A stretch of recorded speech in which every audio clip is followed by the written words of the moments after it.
दोनों हाथों को जोड़ करके पंच परमेष्टि भगवान के स्वरूप का स्मरण करेंगे।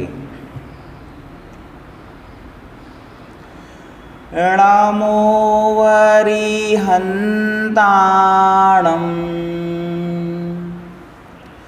नमो सिद्धाणं नमो आयर्याणं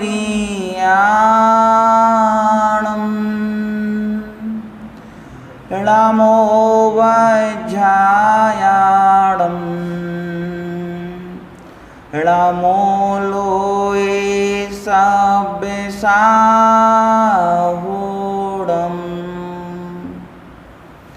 संयम सौरवे साधना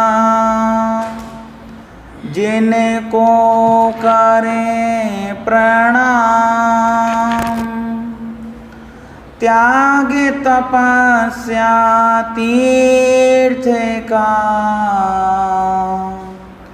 गुरु विद्या सागर नाम। पंच परमेष्टि भगवान की जय। द्वादशांग जिनवाणी माता की जय। आचार्य गुरुवर विद्यासागर जी महाराज की जय। परमोपकारी जगत पूज्य मुनि पुंगव निर्यापक श्रमण सुधासागर जी महाराज की जय। अहिंसा परमो जैन धर्म की जय। उत्तम शौच धर्म की जय।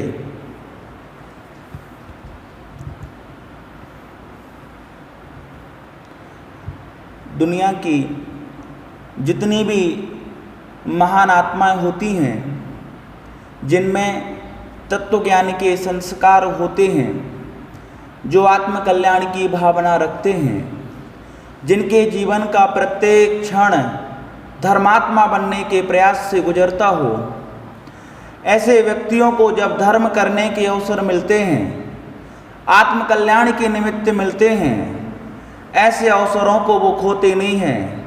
वो अवसरों को बनाते हैं, वो अवसरों को खोजते हैं कि कब ऐसा स्वर्णिम अवसर आएगा जब मैं प्रत्यक्ष दृष्टा केवल ज्ञानी के मुख से दिव्य देशना को सुनूंगा, धर्म के स्वरूप को समझूंगा।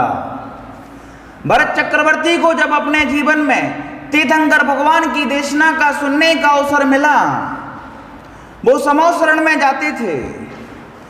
जिस व्यक्ति का उपादान इतना अच्छा हो कि अंतर मुहूर्त में केवल ज्ञान की प्राप्ति कर ले ध्यान के माध्यम से, ऐसा व्यक्ति भी प्रति समय धर्म करने के लिए लालायित रहता था। भरत चक्रवर्ती जब भगवान के समो शरण में जाते थे, तीर्थंकर भगवान की देशना को सुनते थे, और देशना सुनने के बाद जब वो अपने महल में आते थे तो सामायिक करते समय भी उनकी आंखों में आंसू झलकते थे। अंदर से एक पश्चाताप का भाव उत्पन्न होता था। चक्रवर्ती जैसे व्यक्ति की आंखों में आंसू को देख करके लोगों ने पूछा, चक्रवर्ती जैसा व्यक्ति रो रहा है, क्या पीड़ा है चक्रवर्ती के मन में? कौन सी ऐसी मनोभावना है, कौन सी ऐसी आकांक्षा है जो पूर्णता को प्राप्त नहीं हुई है?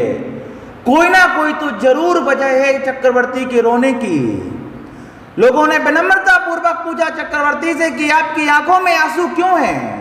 आपके पास तो समृद्धि है, संपन्नता है, आप तो आदिनाथ के पुत्र हो, दुनिया में हर जगह आपका यश है, क्या वजह होगी जब आपकी आंखों में आंसू हैं? चक्रवर्ती ने कहा कि मैं जब भगवान के समो शरण में जाता हूं, भगवान की दिव्य देशना सुनता हूं, मुझे संसार की वास्तविकता का अनुभव हो जाता है। मैंने अपनी आंखों से देखा है, मैंने अपने ज्ञान से जाना है, मैंने कई लोगों के मुख से सुना है। कितने सारे लोग तीर्थंकरों की देशना को सुन करके वहीं के वहीं जैनेश्वरी दीक्षा ले लेते हैं, मुनि बन करके आत्मा के कल्याण के मार्ग में लग जाते हैं। मुझ जैसा पापी क्यों नहीं इस दीक्षा के भाव को ला पा रहा है? कितने सारे सामान्य से प्राणी भगवान की देशना को सुन करके रत्नत्रय धारण कर लेते हैं, मुनि बन जाते हैं, मोक्ष का मार्ग प्रशस्त कर लेते हैं, लेकिन ऐसे कौन से पाप कर्म का उदय है कि मेरे अंदर मुनि बनने की भावना नहीं आ रही है, मेरे अंदर उस स्तर का वैराग्य नहीं आ रहा है। अभी भी राग देश की जंजीरों ने मुझे जकड़ करके रखा है। चक्रवर्ती जैसा व्यक्ति प्रति समय इस बात का पश्चाताप करता है, क्या परिणाम होंगे जब मैं रत्नत्रय को धारण करूंगा, क्या परिणति होनी चाहिए। चक्रवर्ती जैसा व्यक्ति तीनों समयों में भगवान की देशना सुनने के बाद भी राजमहल में आकर के सामायिक करते हैं और उसके बाद ये भाव रखते हैं कि ऐसा कौन सा बात है जिस कारण से हम केवल ज्ञान को प्राप्त नहीं कर पा रहे हैं, हम निज स्वरूप को प्राप्त नहीं कर पा रहे हैं, हम ज्ञानेश्वरी दीक्षा धारण नहीं कर पा रहे हैं, क्यों नहीं हमें धर्म का आनंद आ रहा है। हम लोग भी पूजन कर रहे हैं, अभिषेक कर रहे हैं, शांति धारा कर रहे हैं, स्तुति पढ़ रहे हैं, पाठ पढ़ रहे हैं, जाप दे रहे हैं, गुणानुवाद कर रहे हैं, इतना धर्म करने के बाद भी धर्म में हमारी प्रवृत्ति क्यों नहीं हो रही है, धर्म रूप हमारा आचरण क्यों नहीं हो रहा है, हमारे अंदर वैराग्य का भाव क्यों नहीं आ रहा है, और वास्तविक धर्म के आनंद की अनुभूति से अब तक क्यों वंचित है महानुभाव, क्यों नहीं धर्म की लहर उठ रही है, क्यों नहीं हमारा वैराग्य प्रशस्त हो रहा है, क्यों हम इस तरीके से संसार के दुखों से भयभीत हैं। मानवा इस तथ्य को बहुत गंभीरता से समझना पड़ेगा। हम पर्युषण पर्व में 10 धर्मों का उपदेश सुन रहे हैं, ये धर्म हमारी आत्मा की पर्याय बन करके क्यों नहीं आ रहे हैं, इस धर्म से हमारा जीवन सुशोभित क्यों नहीं हो रहा है, क्यों हम रागी द्वेषी बनकर के संसार में घूम रहे हैं, क्यों हमारी आत्मा का कल्याण अब तक नहीं हो पाया है, क्यों हम इतने हताश हैं, क्यों हम इतने उदास हैं, क्यों इतने परेशान हैं। ये सवाल हर एक व्यक्ति को अपने आप से पूछना पड़ेगा। जब तक हम विषय कसायों को नहीं त्यागेंगे, जब तक हम संसार की लालसाओं का त्याग नहीं करेंगे, जब तक हम अपनी रागात्मक वृत्ति को नहीं छोड़ेंगे, तब तक वैराग्य का आनंद नहीं आएगा। तब तक जब तक हम अधर्म को नहीं छोड़ेंगे, तब तक धर्म की अनुभूति नहीं हो पाएगी। जब तक हम राग देश नहीं छोड़ेंगे, तब तक हम वीतरागता के आनंद को महसूस नहीं कर पाएंगे। मानभाव हमने विगत 3 दिनों में उत्तम क्षमा, उत्तम मार्दव, उत्तम आर्जव 3 कसायों का परिहार करने का प्रयास किया है कि वास्तव में मैं क्षमाशील बनूं, वास्तव में मैं राग देश को त्यागूं, वास्तव में मेरा जीवन विनम्रता से भर जाए, मेरे मन वचन काय की एक रूपता हो जाए। बहुत प्रयास कर रहे हैं महानुभाव। आज उत्तम सोच का दिन है। आचार्यों ने कहा है सुचिता का भाव ही उत्तम सोच है, पवित्रता का भाव ही उत्तम सोच है। महानुभाव विषयों के प्रति जो विरक्ति की परिणाम है वही उत्तम सोच है, और अंतरंग से जो वैराग्यमय जीव की प्रवृत्ति है उसका नाम सोच धर्म है। महानुभाव संपत्ति धन नहीं है, संपत्ति से बड़ा धन संतुष्टि है। उत्तम सोच धर्म में संपत्ति के त्याग की बात करता है। उत्तम सोच धर्म संपत्ति को छोड़ करके संतुष्टि की बात करता है। संपत्ति को धन नहीं मानना, संतुष्टि को धन मानना। चाहे है जो हमारी पर पदार्थों को प्राप्त करने की ये उत्तम सोच धर्म से हमें कोसों दूर कर देगी। उत्तम सोच धर्म का आनंद क्यों नहीं आ रहा है? क्योंकि पर पदार्थों को प्राप्त करने की लालसा हमारे अंदर है, संसार की वस्तुओं को प्राप्त करने की आकांक्षाएं हमारे अंदर हैं। हर एक चीज को प्राप्त करने के लिए हम अधीर हैं महानुभाव, हर चीज के लिए हताश पड़े हुए हैं। ये मन की अशुद्धि, विचारों की अशुद्धि, भावनाओं की अशुद्धि, ये तन की अशुद्धि महानुभाव हमारे जीवन में उस शुचिता को प्राप्त नहीं होने देती है जो उत्तम सोच धर्म में होती है। धर्म महानुभाव बहुत विशाल है। मन की शुद्धि करनी है। हमने तन की शुद्धि, शरीर की शुद्धि, स्थान की शुद्धि तो जन्मों जन्मों से की है, लेकिन आज वो पावन पुनीत अवसर है जहां में मन की शुद्धि करने का प्रयास करना है, अपने वैराग्य को बढ़ाना है और संसार के जड़ पदार्थों की वास्तविकता को समझना है। तब जाकर के कहीं सुचिता का भाव जागृत होगा, तब जाकर के कहीं स्वभाव में स्थित होने के परिणाम जागृत होंगे, तब जाकर के जो आत्मा के राग, द्वेष, क्रोध, काम, मोह जितने भी विकारी भाव हैं, ये सारे भाव हमारी आत्मा से दूर होंगे। मन की शुद्धि का नाम उत्तम सोच धर्म है।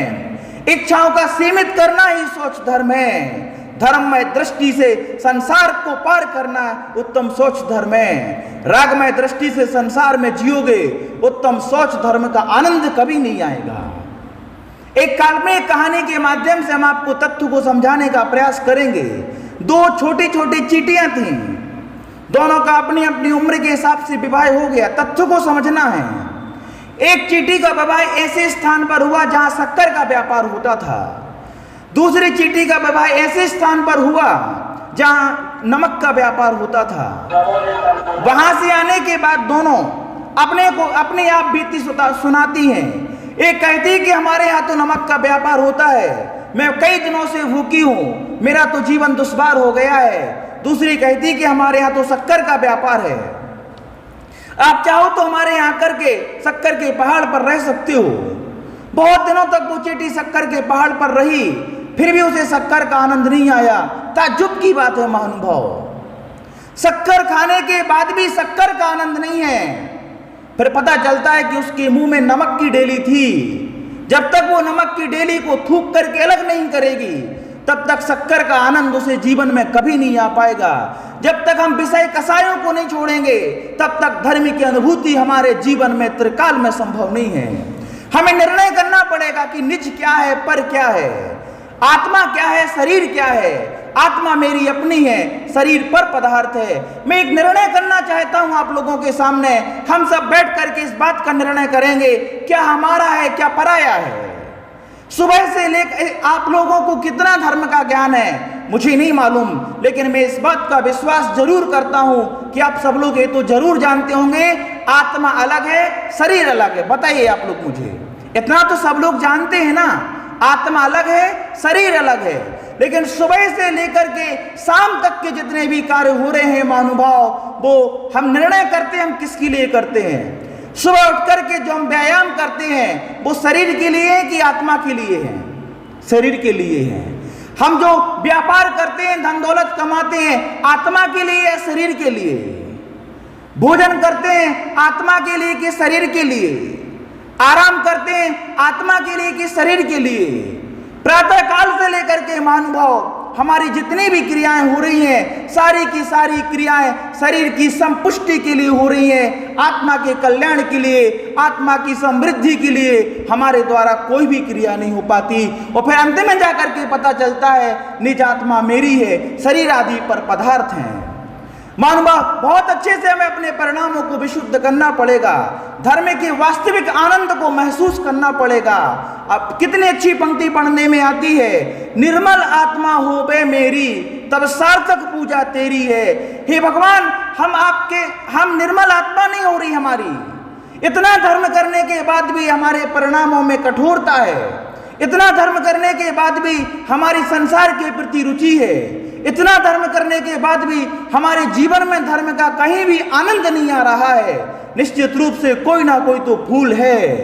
परिणामों की विशुद्धि बहुत जरूरी है। परिणामों की विशुद्धि से ही कर्मों की निर्जरा होती है। मानवा बहुत अच्छे से हमें समझना पड़ेगा कि वास्तविकता में उत्तम सोच धर्म है क्या, सुचिता का भाव है क्या।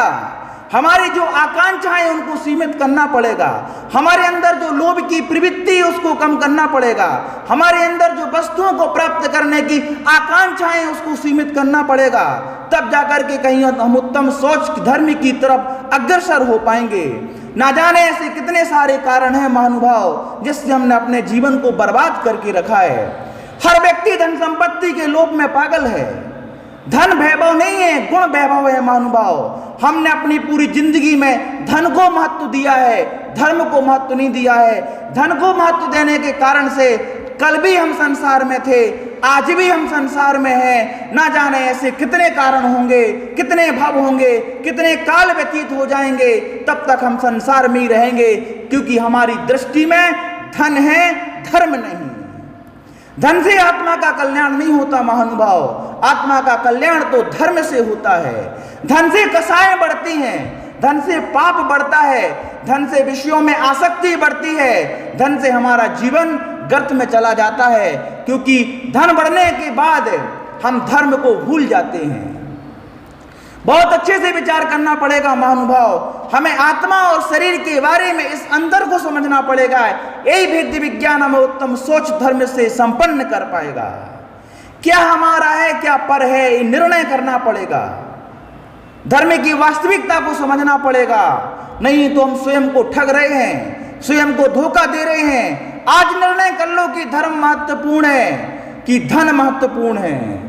आज निर्णय करना पड़ेगा महानुभाव। कल एक व्यक्ति ने मुझसे प्रश्न किया, भैया जी आप इतना धर्म करने की बात कहते हो, लेकिन हमने इतिहास को पढ़ा है, हमने पौराणिक ग्रंथों को पढ़ा है, हमने अपने जीवन में प्रत्यक्ष कई ऐसे अनुभव किए कि जितने भी लोग धर्मात्मा हैं सारे के सारे दुखी हैं। जो भी न्याय मार्ग पर चल रहे हैं वो सब के सब दुखी हैं। जितने लोग धर्म कर रहे हैं सब के सब दुखी हैं। जो व्यक्ति कर्म करता है, अशुभ कर्म करता है, पापमय जीवन जी रहा है, वो ठाट वाट से रह रहा है। क्या कारण है? कभी कभी आपके मन में भी प्रश्न आता होगा, हम धर्म करते हैं तो सामान्य जीवन जी रहे हैं, कितने सारी पापी ऐसी हैं जिनके पास करोड़ों की अरबों की संपत्ति है। क्या कारण है महानुभाव? धर्मात्मा दुखी क्यों है और पापी आत्मा सुखी क्यों है? बहुत सारे लोगों के मन में प्रश्न होगा। बहुत चिंतन करने के बाद एक बात सामने आई, जितने भी लोग आज धर्म करने के बाद भी दुखी हैं वो कान खोल करके सुन लें, वो उनके जीवन के अंतिम दुख हैं, इसके बाद सुखों का भंडार है। और जितने लोग पाप करने के बाद भी सुखी हैं वो उनके जीवन के अंतिम सुख हैं, इसके बाद अथाह दुखों का सागर है। भगवान रामचंद्र का जीवन, इतने धर्मात्मा व्यक्ति थे, इतने अनुशासित व्यक्ति थे, जिनके हृदय में क्षमा थी, जिनके जीवन में विनम्रता थी, जिनके मन में उत्तम आर्जव धर्म कूट कूट के भरा था। ऐसे रामचंद्र का जीवन, जिनके मन में कोई लोभ भाव नहीं था, पूरा का पूरा जीवन दुखमय निकला, संघर्षों के बीच निकला, जंगलों में व्यतीत हुआ, चारों तरफ से दुश्मनों ने उनको परेशान किया। इतने बड़े धर्मात्मा का जीवन दुखमय कैसे हो सकता है? मैंने कहा है, धर्म करने के बाद भी यदि हमारा जीवन दुखमय है तो समझ लो वो हमारे जीवन के अंतिम दुख हैं। और पाप करने के बाद भी हमारा जीवन सुखमय है तो समझ लो वो हमारे जीवन के अंतिम सुख हैं, फिर अथाह दुखों का भंडार है। रावण का जीवन इतना सुखमय था। रावण पाप करता था, कितने सारे पाप की, अहंकार भी पाप है। कुछ पाप भावों से भी होते हैं, परिणामों से भी होते हैं। इतने सारे अत्याचार करने के बाद भी उसका जीवन सुखमय था। सोने जैसी लंका, राम जैसा धर्मात्मा व्यक्ति जंगलों में और रावण जैसा पापी व्यक्ति सोने की लंका में। देख लो बलिहारी, अब तो निर्णय करो महानुभाव। शूर्पणखा जैसी पापिन सोने के महलों में, और सीता जैसी पवित्र आत्मा जंगलों में। बताओ महानुभाव। तो एक निर्णय हमें करना है, एक तथ्य को अपने मानस पटल में याद रख के रखना है कि जो भी लोग पाप करने के बाद वर्तमान में सुखी हैं वो उनके जीवन के अंतिम सुख हैं, और जो व्यक्ति धर्म करने के बाद भी दुखी है वो उनके जीवन के अंतिम दुख हैं, इसके बाद अथाह सुखों का भंडार है। पांडवों ने पूरी जिंदगी भर दुख भोगा है धर्मात्मा होने के बाद भी, लेकिन आज पांडव निर्माण को प्राप्त किए हैं। रावण ने सुख भोगे हैं अशुभ कर्म करते करते, आज रावण नरकों की दुखों की अथाह पीड़ा भोग रहा है। मानव, जितने भी लोग आज पाप कर्म करने के बाद भी सुखी हैं और सोच रहे हैं कि कोई कर्म नहीं है, कोई कर्म सिद्धांत नहीं है, मौज मस्ती से रह रहे हैं, इन सारे पापियों को एक चेतावनी है आचार्यों की घोषणा है कि जितना भी पाप करना है कर लो। जिस दिन ये पाप का घड़ा भरेगा दुनिया की कोई ताकत तुम्हें सुख की अनुभूति नहीं करा पाएगी। और जितने भी लोग धर्मात्मा होने के बाद आज गरीब हैं, दुखी हैं, गुजारा नहीं चला पा रहे हैं, शारीरिक पीड़ाएं उनको झेल रही हैं, उनको भी आचार्यों का आशीर्वाद है कि चिंता मत करो, कभी ना कभी तो सुख की किरण आएगी। उगता है गर सुबह का सूरज, शाम हुए ढल जाता है, इसी तरह इस जीवन में सुख दुख आता जाता है। मानव, बहुत अच्छे से निर्णय करना पड़ेगा। उत्तम सोच धर्म को अपनाने के लिए मन की शुद्धि की बहुत बड़ी आवश्यकता है। हर व्यक्ति धन को, सुनो मेरी बात बहुत ध्यान से, हर व्यक्ति धन संपत्ति पाने के बाद उसे लगता है कि मैं दुनिया का मालिक बन गया हूं। वो मालिक नहीं, आचार्यों की दृष्टि में नौकर है, चौकीदार है। हमारे पास सोना चांदी है, हमें लगता है कि हम उसके मालिक हैं, मालिक नहीं, चौकीदार हो, क्योंकि उस सोना चांदी की, उस संपत्ति की, उस जड़ वैभव की रक्षा करते करते पूरा जीवन निकल जाता है। माता पिता ने भी चौकीदारी की और हमें सौंप गए, हम भी चौकीदारी कर रहे हैं आने वाली पीढ़ियों को सौंपने के लिए।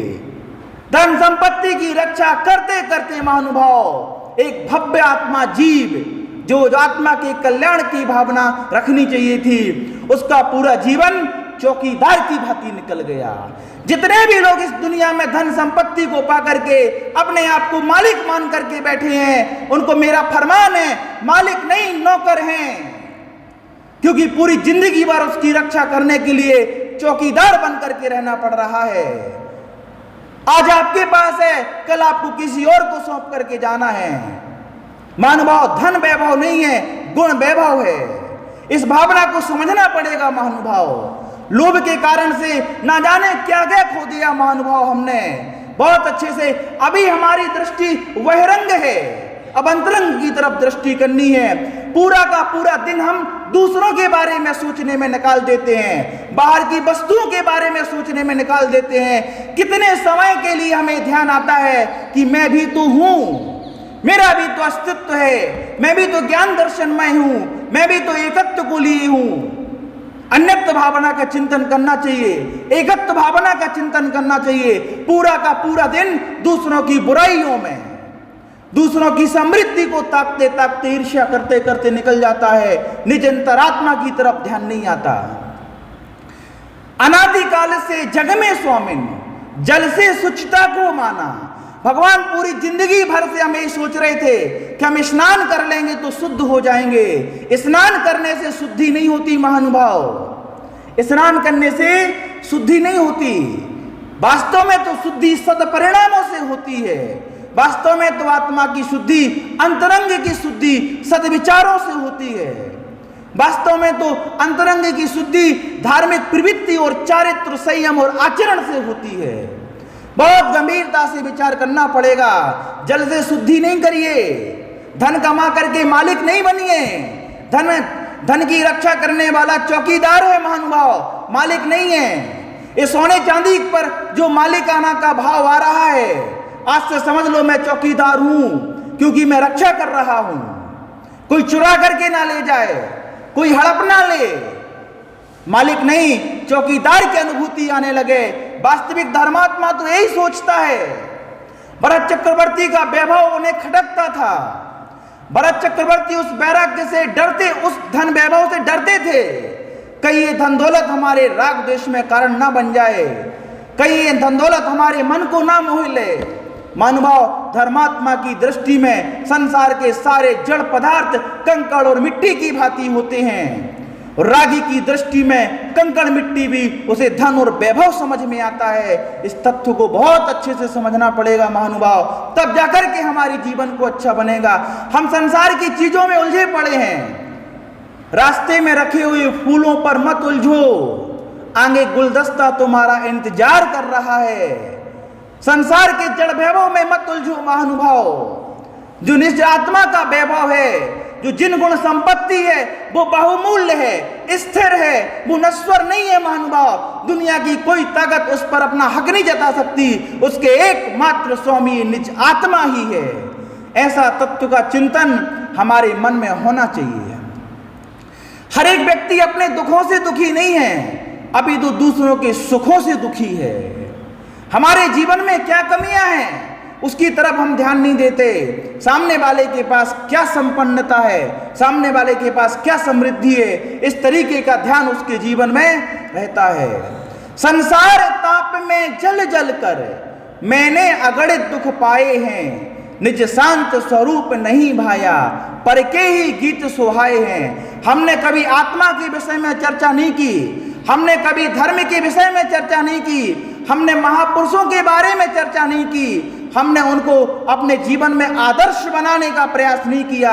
संसार ताप में जल जल कर मैंने अगणित दुख पाए हैं, निज शांत स्वभाव नहीं भाया, पर के ही गीत सुहाए हैं। जब भी हम कहीं बैठते हैं, उठते हैं, जाते हैं, कुछ भी करते हैं, हमेशा दूसरों के बारे में बातें करते हैं, जड़ द्रव्यों के बारे में बात करते हैं, जो हमारी आत्मा से भिन्न है उन तथ्यों पर चर्चा करते हैं, उनकी चिंता करते हैं, उनके बारे में विचार करते हैं। आत्म तत्व का ध्यान नहीं है महानुभाव। यही हम सबकी बर्बादी का मूलभूत कारण है, यही संसार के परिभ्रमण का कारण है।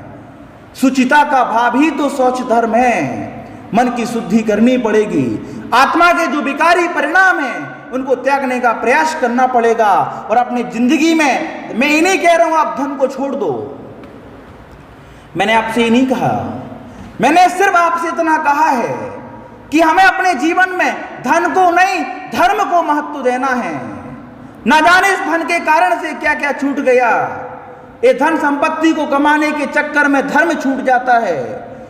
कितने सारे लोग ऐसे हैं कि पर्युषण पर्व में मंदिरों में धर्म की आराधना करने के बजाय दुकानों पर जाकर के अपना व्यापार कर रहे होंगे।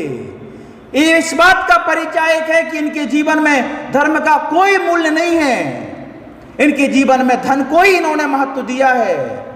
कर्म का उदय कहता है कि जिस व्यक्ति ने मनुष्य पर्याय प्राप्त करके जैनी का कुल धारण करने के बाद भी, जैनी बनने के बाद भी जिस व्यक्ति ने धर्म नहीं किया, धार्मिक क्षेत्रों में जन्म लेने के बाद भी, ऐसे व्यक्ति को भवांतरों तक ऐसे कुलों में, ऐसे स्थानों पर, ऐसे क्षेत्र पर जन्म होता है जहां मंदिर नहीं है, जहां धर्म नहीं है, जहां भगवान नहीं है। मलेच्छ खंडों में जाकर के जन्म होता है। महानुभाव, बहुत अच्छे से हमें समझना पड़ेगा। इस लोभ के कारण से व्यक्ति धन का भी लोभ करता है। यश का मेरा नाम हो, प्रसिद्धि हो मेरी, ये लोभ भी खतरनाक है, ये भी पाप का कारण है। पांच इंद्रियों के विषयों का लोभ है, जो पांच इंद्रियों के विषय हैं, और भी ऐसे सारे घर के सारे संसाधनों का लोभ है। महानुभाव, जो प्राप्त है वो पर्याप्त है, इस भावना से जीवन जीने की शुरुआत करनी पड़ेगी, तो निश्चित रूप से हम उत्तम शौच धर्म की तरफ धीरे धीरे से अग्रसर हो जाएंगे। महानुभाव, कितने सारे ऐसे उदाहरण हैं। रावण ने लोभ के कारण से सीता का हरण किया, और सीता का हरण रावण के सारे व्यक्तित्व को कलंकित कर दिया। रावण भगवान का इतना बड़ा भक्त था कि भगवान की आराधना करते करते वीणा का तार टूट गया, तो रावण ने अपने हाथ की नस निकाल करके उस वीणा में तार की तरह लगा दी, और भगवान की भक्ति में कोई कमी नहीं आने दी। महान पुण्य का उदय था उस व्यक्ति का, जिसके पास इतना सारा धन, वैभव, बल, सब कुछ था, लेकिन लोभ के कारण से, एक स्त्री के लोभ में पड़ने के बाद, पांच इंद्रियों की विषयों की आकांक्षा में पड़ने के बाद रावण का पूरा व्यक्तित्व कलंकित हो गया। महानुभाव, कैकेयी का पुण्य देखो महानुभाव, कि राजा दशरथ की पत्नी बनने का सौभाग्य पाया, जिसकी कोख से राम जैसे पुत्र ने जन्म लिया। वो माता कितनी पुण्यात्मा होगी। हम लोग तीर्थंकर की माता, ऐसा राम कोई साधारण व्यक्तित्व नहीं है, राम भी सिद्ध बने हैं, राम ने भी मोक्ष प्राप्त किया है, राम ने भी निर्गंत्र मुनि, दिगंबर मतलब मुनि बने हैं, वो दिगंबरत्व को धारण किया है। राम जैसे व्यक्तित्व को जन्म देने वाली मां कैकेयी सिर्फ लोभ के कारण से दुनिया में कलंकित है, कि मां कैकेयी को ये भाव आ गया कि मेरा बेटा भरत इस राज्य का राजा बनेगा, सारी दुनिया कहेगी ये राजा की माता है। इस लोभ के कारण से इतने सारे अच्छे निमित्त मिलने के बाद भी कैकेयी के ऊपर भवांतरों तक इस बात का कलंक रहेगा कि लोभ के कारण से कैकेयी के पति का प्राणों का वियोग हुआ था। कैकेयी के लोभ की परिणति के कारण से राम जैसे आदर्श पुरुष को जंगलों में जाना पड़ा, और सीता जैसे पवित्र चारित्र की एक स्त्री को जंगलों में और रावण के पास जाना पड़ा। ये महानुभाव, कैकेयी के लोभ का ही तो परिणाम है। दुर्योधन को भी लोभ था संपत्ति का, तभी जाकर के पांडवों की भूमि हड़की, तभी इस लोभ के कारण से, एक छत्राधिकार करने के कारण से पांडवों के साथ उन्होंने दुर्व्यवहार किया। इस लोभी की प्रवृत्ति के कारण से, इस कषाय के कारण से, इस पाप के कारण से दुर्योधन जैसे व्यक्ति का संपूर्ण जीवन बर्बादी को प्राप्त हो गया। बहुत अच्छे से विचार करना है महानुभाव। हमें अपने जीवन में क्रोध, मान, माया, लोभ, इन 4 कसायों को धीरे धीरे कम करने का प्रयास करना है। अपने जीवन में धर्म करने की शुरुआत करो। अपने आप हमारा संसार से मोह कम हो जाएगा। अपने आप हम विषयों से दूर हो जाएंगे। यदि हम महापुरुष की जीवन गाथा को पढ़ेंगे, उससे निश्चित रूप से हमारे जीवन में प्रभाव पड़ेगा, निश्चित रूप से हमारी धारणाएं बदलेंगी। हम धन को छोड़ करके धर्म को महत्व देने लगेंगे। प्रयास तो यही करना चाहिए महानुभाव। मेरी चाहत की दुनिया बसे ना बसे, प्रभु तेरा सहारा सदा चाहिए। हम धन के कारण से धर्म को नहीं छोड़ें, धन के कारण से माँ बाप को ना छोड़ें, धन के कारण से हम जो हमारा उच्च आदर्श है, हमारा जो जैनत्वपना है, उसको ना छोड़ें महानुभाव। तब जाकर के कहीं हम उत्तम सोच धर्म की तरफ अग्रसर हो पाएंगे। बहुत अच्छी पंक्ति आती है, जिनको अपना माना उनसे ही दुख पाया, फिर भी क्यों राग किया यह समझ नहीं आया। संसार की जिन जिन वस्तुओं को हमने अपना माना है, वो सारी की सारी वस्तुएं हमारे दुख में कारण बन गई हैं। हमने संपत्ति को अपना माना, वो संपत्ति दुख का कारण बनी। हमने शरीर को अपना माना, ये शरीर दुख का कारण बना। हमने किसी व्यक्ति विशेष को अपना माना, वो हमारे दुख में कारण बना। इसलिए एकत्व भावना का चिंतन करना है, इसलिए देवशास्त्र गुरु की शरण में जाना है, इसलिए सद्भावनाओं से हमें अपना जीवन भरना है। मानभाव आकांक्षाओं को खत्म करना है।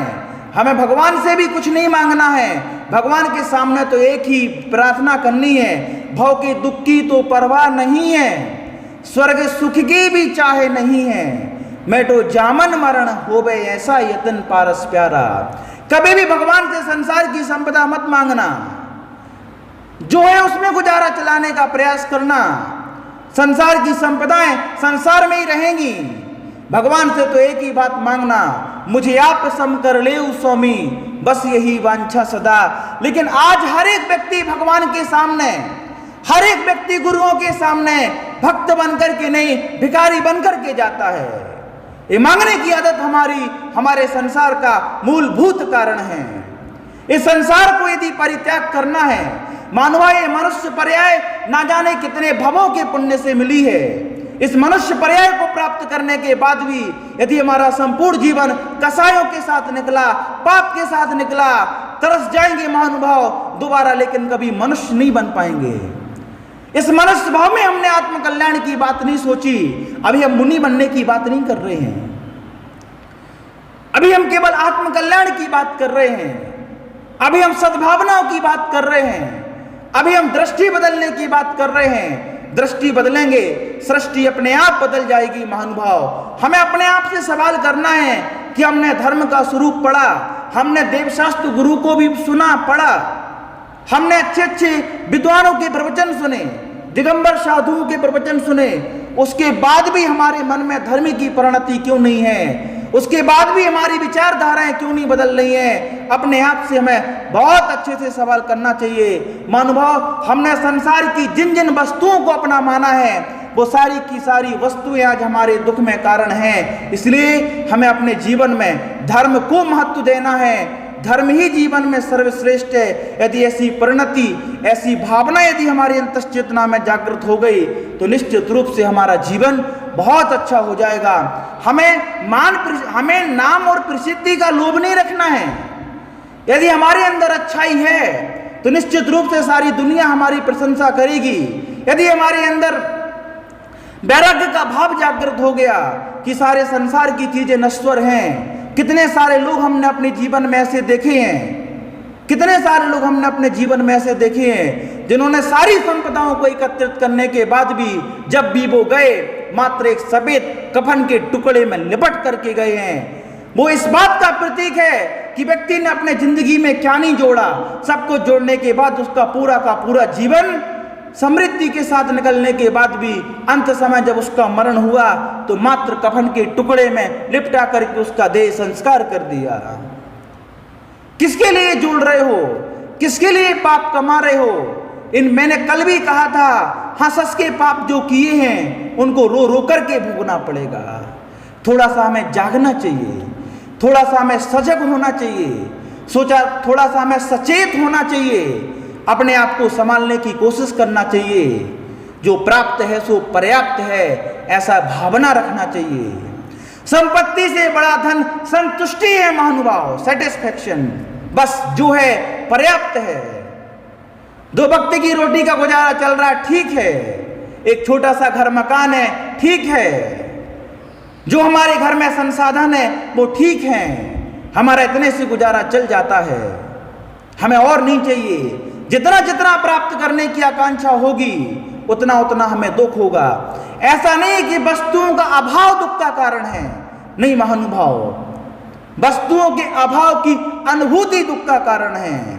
हमारे पास अच्छे कपड़े नहीं होते हैं, कहीं शादी विवाह आदि में जाना है, हमारे पास अच्छे कपड़े नहीं हैं, हम दुखी हो जाते हैं। महानुभाव, दुनिया में ऐसे भी लोग हैं जिनके पास कपड़े नहीं हैं, अच्छा खाना नहीं बनता है, हम लड़ाई झगड़े करते हैं, दुखी हो जाते हैं, खाने का अवहेलना और तिरस्कार कर देते हैं। उस समय हमें एक दृष्टि रखनी है, हमें तो कम से कम जो मिल रहा है मिल रहा है। दुनिया में कितने सारे लोग ऐसे हैं जिनके लिए तो वो भी नहीं मिल रहा है। ऐसी परिणति हमें उत्तम सोच धर्म की तरफ ले जाएगी। ऐसी विचारधारा से हमारे अंदर संतुष्टि की भावना आएगी। यदि हम संपन्न हैं, अपना व्यापार करते हैं, अपनी नौकरी धंधा करते हैं, तो संतुष्टि का भाव आ जाना चाहिए कि मुझे अपना जीवन चलाने के लिए मेरे पास पर्याप्त है। अब मुझे माँ बाप की वसीयत पर हमें कौवे की भांति नजर नहीं रखना है। माँ बाप चाहे अपनी वसीयत को मंदिरों में दे जाएं, माँ बाप चाहे अपनी वसीयत को मानव कल्याण में लगा करके चले जाएं, लेकिन मैं संपन्न हूं, हमें लगता है कि हमारे यहाँ धन बढ़ रहा है तो हम सुखी हो रहे हैं। नहीं महानुभाव, ये भूल है। धन बढ़ने से और उसमें आसक्ति बढ़ने से निश्चित रूप से हमारा परिग्रह बढ़ता है, पाप बढ़ता है, हमारा संसार बढ़ता है।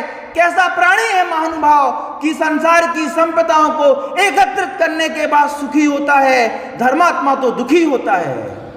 कैसे छूटेगा परिग्रह, कैसे छूटेगा इस परिग्रह के प्रति मोह। आत्मचिंतन शुरू करो, विचार करना शुरू करो, अपने आप से सवाल करना शुरू करो। मंदिरों में जाकर के भगवान से पूछो कि मैंने मान लिया है कि संसार का वैभव नश्वर है, ये मेरे साथ जाने वाला नहीं है, फिर भी मैं क्यों इसकी तरफ झुक जाता हूं? क्यों मेरा इसमें राग भाव है? क्यों मेरी इसमें आसक्ति है? मेरा लोभ कम क्यों नहीं हो रहा है? मेरी आकांक्षाएं खत्म क्यों नहीं होती हैं? तृष्णा की खाई खूब भरी, पर रिक्त रही सो रिक्त रही। महानुभाव, बहुत अच्छे से विचार करना है। जड़ द्रव्यों का मूल्य किया पर आत्म द्रव्य अनमोल रहा। कितने की घड़ी है? 10,000 रुपए की। कितने के कपड़े हैं? ब्रांडेड कपड़े हैं, बहुत महंगे हैं। कितने का हार है? कितने की चैन है? गाड़ी, बंगला, फ्लैट, हर चीज का मूल्य पता है। जड़ द्रव्यों का मूल्य किया पर आत्म द्रव्य अनमोल रहा। आत्म तत्व के मूल्य को नहीं समझा, मनुष्य पर्याय की कीमत नहीं समझी, जैन कुल की कीमत नहीं समझी, धर्मी की कीमत नहीं समझी, माँ बाप की कीमत नहीं समझी। इस लोभ के कारण से कितने सारे बच्चे माँ बाप से दूर हो गए। कितने सारे बच्चे माँ बाप की पीड़ा को नहीं समझ पा रहे हैं। कितने सारे बच्चे देश देशांतरों में जाकर के रह रहे हैं, जिनको ये भी नहीं पता कि माँ को 3 दिन से बुखार है, जिनको ये भी नहीं पता कि पिताजी हफ्तों से बीमार हैं, जिनको ये भी नहीं पता कि माँ बाप संघर्ष कर रहे हैं। इस धन के लोभ के कारण से माँ बाप की सेवा करने का सौभाग्य भी खो दिया है। रामचंद्र जी कह गए सिया से, ऐसा कलयुग आएगा, माँ बाप की सेवा करने घर घर नौकर जाएगा। अरे बच्चों का दायित्व होता है माँ बाप की सेवा करना, तो माँ बाप की सेवा घर आज नौकर कर रहे हैं। ये बहुत बड़ा दुर्भाग्य महानुभाव, ये बहुत बड़ी बर्बादी का कारण है। सिर्फ इस लोभ के कारण से हमने घर छोड़ दिया, अपना वतन छोड़ दिया, अपना राष्ट्र छोड़ दिया, अपने माँ बाप छोड़ दिए महानुभाव। यदि बाहर रहना हमारी मजबूरी है तो माँ बाप को भी अपने साथ रखो। ना जाने उन्हें कौन सी पीड़ा होगी, ना जाने उन्हें कितनी तकलीफें होगी, ना जाने उनका जीवन कितना दुखमय होगा। बच्चा उदास होता है तो माँ बाप 10 बार पूछते हैं क्या बात है, उसे मनाने की, उसे बहलाने की, उसे समझाने का पूरा प्रयास करते हैं। क्या एक बेटे का दायित्व नहीं है अपने माँ बाप को समझाने का, अपने माँ बाप को खुश रखने का, माँ बाप की सेवा करने का? इस धन संपत्ति ने घर परिवार सब छुटा दिया है महानुभाव। बहुत अच्छे से समझना पड़ेगा कि हमारे जीवन में क्या महत्वपूर्ण है। जग को रिझाने के लिए उपदेश धर्मों का दिया, जग को रिझाने के लिए हमने अपने परिग्रह को बढ़ा लिया। लोग आएंगे देखेंगे हमारी शोहरत को, सारी दुनिया में हमारा नाम होगा। लेकिन तत्वज्ञानी विचार करता है कि हमने परिग्रह नहीं बढ़ाया है, हमने संसार बढ़ाया है। हमने संबंध नहीं बनाए हैं, हमने संसार बढ़ाया है। इस संसार में न जाने कितने सारी नीच कुलों में जन्म लेकर के नीची पर्यायों को धारण करके हमें दुख भोगने पड़ेंगे। हर एक व्यक्ति को जागरूक होने की आवश्यकता है। हर एक व्यक्ति को धर्म का अभ्यास करना चाहिए।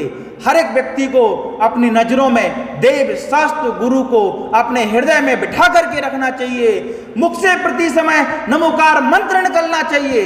आप कहीं भी रहो, हमेशा हाथ जोड़ करके करो, प्रार्थना करो भगवान से कि मुझे धर्मात्मा बनना है, मुझे धर्म अंगीकार करना है, मुझे भी तत्व ज्ञान समझना है। जैनी होकर के जैन धर्म नहीं पढ़ पा रहे हैं, जैनी होकर के जिनाभिषेक नहीं कर पा रहे हैं, जैनी होकर के जिनका गुणानुवाद नहीं कर पा रहे हैं। महानुभाव, अर्थ की आंखों से परमार्थ नहीं दिखता है। अभी दृष्टि में संसार बसा है, धर्म नहीं है। महानुभाव, धर्म के मर्म को समझो, धर्म की चीजों को समझो। महानुभाव, हर एक व्यक्ति दुख को बुरा मानता है। आप लोग भी दुख को बुरा मानते होंगे।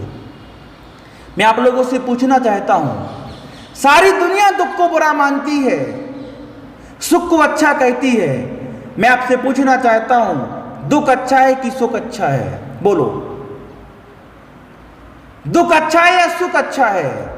सारी दुनिया का एक ही उत्तर होगा, भैया जी दुख किसको अच्छा लगता है? सबको तो सुख ही अच्छा लगता है। मैं आपसे पूछना चाहता हूं, आप धर्म कब करते हो? आप भगवान को याद कब करते हो? सुख के दिनों में या दुख के दिनों में? बताइए मुझे। भगवान कब याद आता है? माँ बाप कब याद आते हैं? मुनि महाराज गुरु कब याद आते हैं? सुख के दिनों में या दुख के दिनों में? जब जब भी हमारे जीवन में सुख बढ़े हैं, हम धर्म को भूल गए, माँ बाप को भूल गए, कर्तव्य भूल गए।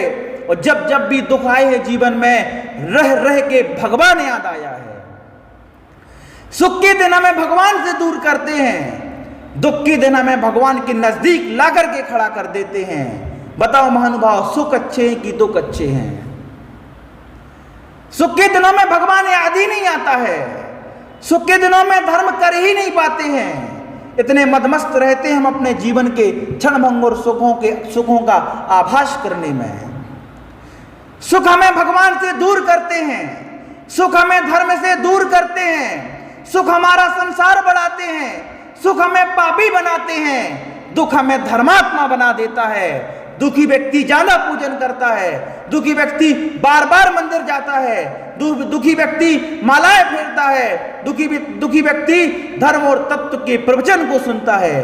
बोलो महानुभाव, यदि धर्मात्मा बनना है, देवशास्त्र गुरु की शरण में जाना है और अपने श्वास श्वास में भगवान को ही जपना है, तो आज से कल्पना करो कि भगवान हमारे जीवन में हमें सुखों की नहीं दुखों की आवश्यकता है।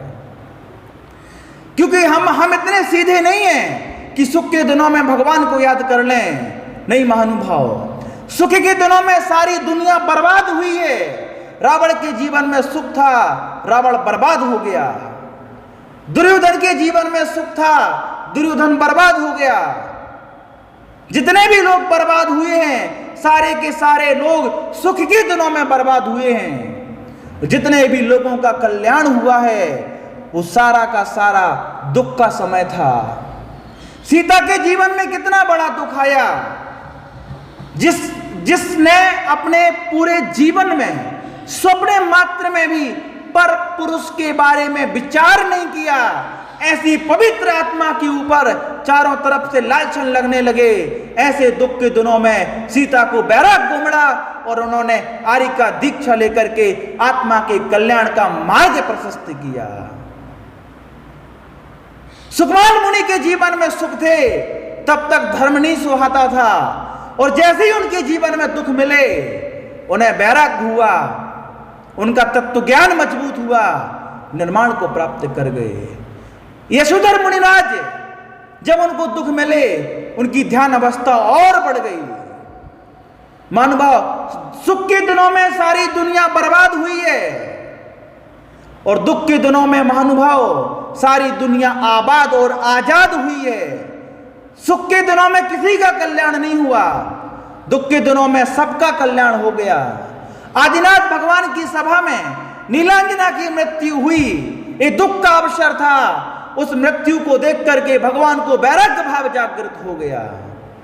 उस वैराग्य के कारण से उनका कल्याण हो गया। महानुभाव, आप स्वयं अवलोकन करें, आप चिंतन करें, विचार करें और आप अच्छे से विश्लेषण करें। दुख के दिनों में जितना भगवान याद आता है, दुख के दिनों में जितना नमोकार मंत्र याद आता है, दुख के दिनों में जितने माँ बाप याद आते हैं, उतने सुख के दिनों में कभी नहीं आते। महानुभाव, सुख अच्छा है या दुख अच्छा है?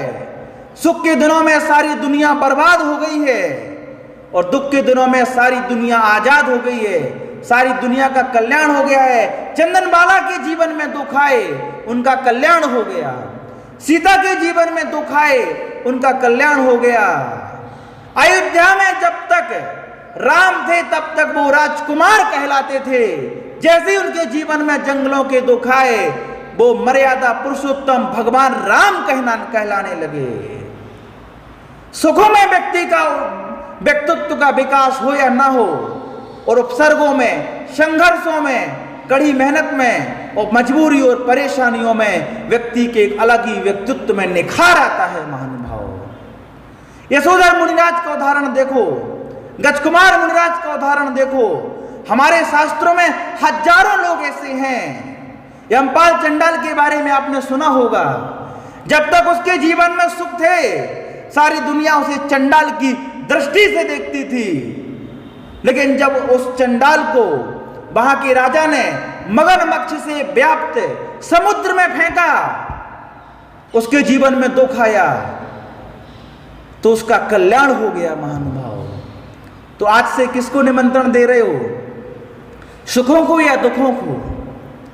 धर्म यही समझाता है महानुभाव, सुख के दिनों में हम सुधरने वाले नहीं हैं, दुखों के दिनों में हम सही रास्ते पर आ जाते हैं, धर्म से जुड़ जाते हैं। अभी भी महानुभाव धर्म करने का प्रयास करो, अभी भी भावनाओं को अच्छा बनाने का प्रयास करो, अभी भी धर्म करने की भावना रखो। जब जागोगे तब सवेरा होगा। संसार में तो प्रति समय दुखी मिलेंगे, दुख की अनुभूति मिलेगी। अपने जीवन को धर्म के लिए समर्पित कर दो, निश्चित रूप से सुख और समृद्धि से सुशोभित हमारा संपूर्ण जीवन हो जाएगा। महानुभाव, अर्थ की आंखों से परमार्थ नहीं दिख रहा है, क्योंकि हमारी दृष्टि में अभी संसार बसा है, अभी हमारी दृष्टि में राग द्वेष बसा है, अभी हमारी दृष्टि में संसार के विषय भोग बसे हुए हैं। बहुत अच्छे से महानुभाव हमें समझना पड़ेगा। यदि अपने आप को श्रेष्ठ बनाना है तो हमें सर्वश्रेष्ठ व्यक्ति को अपनाना पड़ेगा। आज 3 लोक में सर्वश्रेष्ठ कौन है? जिनेंद्र देव तीनों लोकों में सबसे बड़े हैं। जिनेंद्र भगवान का शासन तीनों लोकों में बड़ा है। अब मन में उथल पुथल तो कम से कम ये विचार तो कर लो कि मुझे धर्म करना है। आपने एक मेंढक का उदाहरण सुना होगा। भगवान का पूजा का भाव मात्र से उस मेंढक को देव पर्याय मिली और साक्षात तीर्थंकर भगवान के समूह शरण में बैठने का अवसर मिला। मात्र पूजन करने के भाव से, मात्र धर्म करने के भाव से, मात्र भगवान का दर्शन करने के भाव से। महानुभाव, उत्तम शौच के दिन लोभ कसाय को, राग को त्यागने की बात की जाती है, लेकिन एक राग यदि हम परमार्थ के प्रति राग रखते हैं, वो राग हमारे निर्माण में कारण बनता है, वो हमारी उन्नति में कारण बनता है। राग हमें संसारियों के प्रति नहीं करना है, राग हमें धर्म और धर्मात्माओं के साथ करना है, राग हमें भव्य आत्माओं के साथ करना है, राग हमें देव शास्त्र गुरु के साथ करना है। भैया राग तो राग होता है, संसार के साथ करो तो बुरा है, धर्म के और धर्मात्माओं के साथ करो तो अच्छा है। लिखा है, बहुत अच्छी पंक्तियां आती हैं, पूरब में भी लाली है, पश्चिम में भी लाली है, एक जगाती एक सुलाती, कितने अंतर वाली है। प्रातः काल जब सूर्य निकलता है महानुभाव, उस समय आसमान में जो लालिमा होती है वो उठने का संदेश देती है, और शाम के समय जो सूर्य ढलता है उसमें जो आसमान में लालिमा होती है वो हमें सोने का संदेश देती है। संसारियों के साथ जो हमारा राग और द्वेष है महानुभाव, वो हमारे दुख का कारण है, और धर्मात्माओं के प्रति, देव शास्त्र गुरु के प्रति जो हमारा राग है वो हमारे सुख में कारण है। धन हमें चोरी डकैती से नहीं कमाना है, धन के लिए ईमानदार बनना है, धन के लिए प्रयास करना है महानुभाव, तब जाकर के कहीं हम अपने जीवन को अच्छा बना पाएंगे। हर स्थिति में यदि हमारे पास धन है, थोड़ा सा दृष्टिकोण बदलना पड़ेगा। क्यों हम धन कमा रहे हैं, कार हमको क्यों नौकरी कर रहे हैं, क्यों पैसा कमा रहे, घर खरीदना है बोले पापी हो, कार खरीदनी है बोले पापी हो, बैंक बैलेंस अच्छा करना है बोले पापी हो। आज से भावना भाव, मंदिर बनाने के लिए धर्म करना है, मंदिरों में दान देने के लिए धर्म करना है, हमें धन कमाना है। क्यों व्यापार करते हो, कभी मंदिर बनेगा ना तो उसमें पैसा देना पड़ेगा, इसलिए व्यापार कर रहा हूं। ये धर्मात्मा की दृष्टि है, ये पुण्य का कारण है। धन कभी निजी स्वार्थ के लिए मत कमाओ, धन हमेशा धर्म और पर के उपकार के लिए कमाना चाहिए। मानवभाव, धन कमाने के पीछे व्यक्ति सारी मानवता को भूल गया है। कितने सारे लोग दुनिया में ऐसे हैं जो धन कमाने के चक्कर में गरीबों से उल्टा सीधा ब्याज लेते हैं। अमीर तो कभी उधार लेने आता नहीं है, आते तो गरीब ही है ना। कितने सारे लोग ब्याज पर पैसा देते हैं। गरीबों ने जो मेहनत से, खून पसीने से कमाई जो पूंजी होती है वो ब्याज में चली जाती है, घर के खेती मकान बिक जाते हैं। मानव उन अमीरों से कहना है कि भगवान महावीर का उपदेश ब्याज लेने का नहीं था। भगवान महावीर का उपदेश था आपस में एक दूसरों का सहयोग करो, आपस में एक दूसरों का साथ दो। उस सहयोग करने के बजाय हमने उस सहयोग की प्रवृत्ति को धंधा बना करके रखा है। जितने भी लोग अनाप शनाप पैसा कमा रहे हैं, मानवा मत कमाओ, मत कमाओ, एक एक पाई का हिसाब देना पड़ेगा। जितनी भी हराम की कमाई है, जितनी भी गरीबों की कड़ी मेहनत की कमाई जो हमने ले ली है लूट लूट करके, गलत और अन्याय नीति के साथ है, अन्याय नीति की बात कर रहा हूं, वो बर्बादी का कारण बनेगी। बहुत संतुष्टि के साथ अपना जीवन जीना है। मुझे एक छोटा सा उदाहरण अपने पिताजी का याद आता है। हमारे पिताजी किसी रोग विशेष की दवा जानते हैं, उस एरिया में उस दवा केवल हमारे पिताजी के पास ही मिलती है। उस दवा की कीमत हमारे पिताजी मात्र 5 रुपए लेते हैं। मैंने उनसे कहा कि दवाई 25-50-100 किलोमीटर के एरिया में कहीं भी नहीं मिलती, केवल आपके पास ही उपलब्ध है। आप चाहे तो 5 रुपए की जगह 50 रुपए भी लेना शुरू कर दोगे ना, तो सारे के सारे लोग खुश होकर के दे जाएंगे। क्योंकि आज उस बीमारी के लिए अस्पतालों में जाओ तो हजारों रुपए खर्च होते हैं, असहनीय पीड़ा होती है। इस मौके का फायदा उठाओ, 5 की जगह 50 लेना शुरू करो। ये आज की बात नहीं है, ये बचपन की बात है। उन्होंने बहुत अच्छा उत्तर दिया महानुभाव। मुझे तो लगा उत्तम सोच धर्म तो हमने उसी दिन सीख लिया था। उन्होंने कहा एक बात बताओ मुझे, जितने भी ये ग्रामीण क्षेत्र के लोग हैं, ये कितनी मेहनत करके पैसा कमाते हैं, कितनी मजदूरी करके पैसा कमाते हैं, कैसे मुंह का निवाला बचा बचा करके जीवन यापन करते हैं। ऐसे लोगों का पैसा खाओगे तो कहां जाओगे। ऐसी परिणति, ऐसी विचारधारा, ऐसे संस्कार यदि हमारे अंदर जागृत हो गए, निश्चित रूप से महानुभाव उत्तम सोच धर्म का हमारे जीवन में प्रादुर्भाव हो जाएगा। आचार्य विद्यासागर जी महाराज जी इस सदी के सर्वश्रेष्ठ आचार्य हैं। उनका संयम देवताओं के द्वारा भी वंदनीय है। उनकी प्रशंसा सौधर्मेंद्र की सभाओं में भी होती है। ऐसे परम उपकारी, परम तपस्वी संत शिरोमणि आचार्य विद्यासागर जी महाराज जी कहते हैं, आप प्रभावना से बचो, प्रभावना अपने आप हो जाएगी। पाप से बचने का प्रयास करो, पुण्य अपने आप हो जाएगा। अधर्म से बचने का प्रयास करो, धर्म अपने आप हो जाएगा। बुराइयों को छोड़ने का प्रयास करो, अच्छाइयां अपने आप आ जाएंगी। महानुभाव, अच्छा बनने का प्रयास बाद में करना, पहले बुराइयों को छोड़ने का प्रयास करो। संपत्ति से बड़ा धन संतुष्टि है, जो प्राप्त है सो पर्याप्त है, ये भावना उत्तम सोच धर्म है। अपने लोभ को विराम देना चाहिए। किसी भी तरीके का लोभ लालच हमें अपने मन में नहीं रखना चाहिए। अपनी आकांक्षाओं को विराम दो।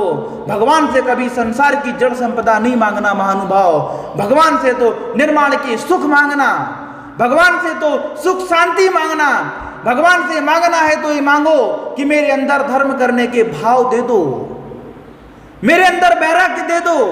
इस रागमय संसार से हमें दूर करो भगवान। संसार की आकांक्षाओं को कभी पूर्ति हमें उनसे नहीं कराना चाहिए। महानुभाव, हमारे लिए अपने जीवन में कुछ ऐसे निर्णय करना चाहिए, क्योंकि जीवन का कोई ठौर ठिकाना नहीं है। आज हम हैं, कल हम नहीं होंगे। कितने सारे लोग ऐसे हैं जो संपत्ति कमा करके लोभ कसाय को अपने जीवन में बढ़ा करके, लोभ सबसे बड़ा पाप है, अपने जीवन में लोभ कर करके संपत्ति एकत्रित कर गए, और कोरोना के कारण से जिनकी मृत्यु हो गई, अब उनके कर्मों का हिसाब होता होगा। सवाल पूछा जाएगा हमसे, जब मनुष्य पर्याय मिली थी आत्मा के कल्याण के लिए, धर्मात्मा बनने के लिए, परोपकार के लिए, क्या किया तुमने? कोई जवाब नहीं होगा। महानुभाव, फिर अथाह संसार में डूबना पड़ेगा। इसलिए बहुत अच्छे से मेरा सभी लोगों से अनुरोध है, मेरा अपने को भी संबोधन है कि संसार में रहना है, अपनी आकांक्षाओं को सीमित करना है, अपने लोभ लालच को सीमित करना है, हमारे पास जो है उसमें खुश रहने का प्रयास करना है। यदि हमारे लाभांतर कर्म का क्षोभसम बढ़ेगा, अपने आप हमारे जीवन में समृद्धि बढ़ेगी, और यदि समृद्धि बढ़ेगी उसमें भी हमें शांत और सहज भाव से रहना है।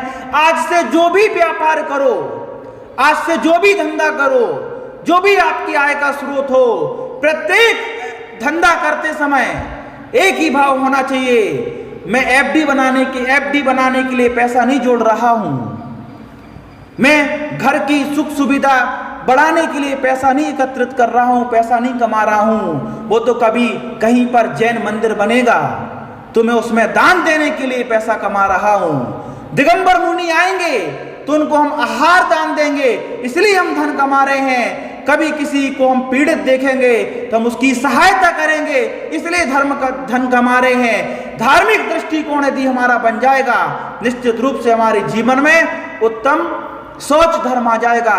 संसारियों के प्रति हमारे मन में जो राग है वो हमारे संसार का कारण बनेगा, और देव शास्त्र गुरु के प्रति जो हमारा राग है वो निश्चित रूप से हमारे आत्मा के कल्याण में कारण बनेगा।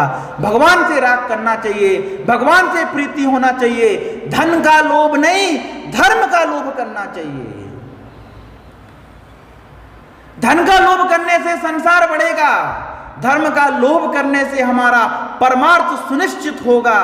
एक पूजा करते थे, अब 3 पूजाएं करनी है। एक माला फेरते थे, 2 माला फेरनी है। अभी कम दान दे पाते थे, अब ज्यादा दान देना है। ऐसा भाव जागृत करना है, ऐसी परिणति रखनी है। आज के प्रवचन का जो मुख्य सूत्र है महानुभाव, वो सिर्फ यही है कि सुख के दिनों में सारी दुनिया बर्बाद हुई है और दुख के दिनों में सारी दुनिया का कल्याण हुआ है। आज यदि हमारे जीवन में दुख है तो समझ लो हमें कल्याण करने के निमित्त मिल रहे हैं। आत्म कल्याण का समय निकट आ गया है, और धर्म करने के बाद यदि जीवन में दुख मिले तो घबराना मत, सोच लेना मेरे जीवन के अंतिम दुख हैं, फिर तो सिद्धों के सुख तो मिलने ही मिलने हैं। उन पापियों से भी यही कहना है जो पाप करने के बाद संपत्ति से चारों तरफ से घिरे हुए हैं, ऐसे पापियों से भी कहना है ये उनके जीवन के अंतिम सुख हैं, फिर तो अथाह दुखों का भंडार है। जब जब भी धन संपत्ति देख करके ये भाव जागृत हो जाए कि मैं मालिक हूं, तो भूल है हमारी। धन संपत्ति, सोना चांदी देख करके भाव आना चाहिए कि मैं मालिक नहीं, मैं चौकीदार हूं, क्योंकि इसकी रक्षा तो हमारे पूर्वजों ने भी की है, हम भी कर रहे हैं, और जिसको हम सौंप करके जाएंगे वो भी इसकी रक्षा करेगा। संपत्ति के साथ मालिक का भाव हमारी बर्बादी का कारण है, और संपत्ति के साथ चौकीदार का परिणाम उत्तम सोच, धर्मक उत्तम सोच का पालन करने वाला धर्मात्मा बना देगा महानुभाव।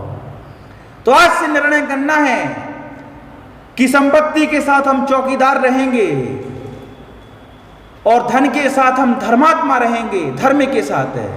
तो धन की तरफ दृष्टि हटा करके धर्म की तरफ दृष्टि करेंगे तो निश्चित रूप से हमारी आत्मा का कल्याण होगा। समय हो चुका है, इसलिए मैं अपनी वाणी को यहीं पर विराम दूंगा। इसी मंगलमय भावना के साथ महावीर भगवान की जय।